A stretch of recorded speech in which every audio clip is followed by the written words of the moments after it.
On some vehicles, well, it may seem like the battery voltage or the system voltage is extremely low, but this could actually be normal on some late model vehicles. We're going to find out why next. This video is sponsored by Valeo. Visit valioservice.us for more information. You may have noticed this on your own.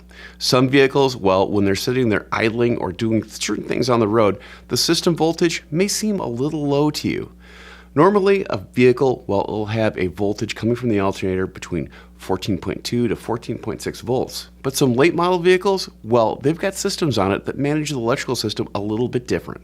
These systems are able to manage the load on the alternator and give the vehicle better performance because it's putting less load on the engine when it doesn't need it. It can manage the power coming out of the alternator to run at certain times when there might be a condition where it might be advantageous. This way, it's not charging the battery all the time, it's charging the battery when it needs it. And also, it's looking at the loads going through the vehicle. On a lot of these late model vehicles, you'll notice a module underneath the hood. This module, well, it's in charge of power distribution and it's very intelligent. It's able to understand the loads on the vehicle and what's required from the alternator. So it's not having to produce increased amounts of voltage that creates drag on the crankshaft.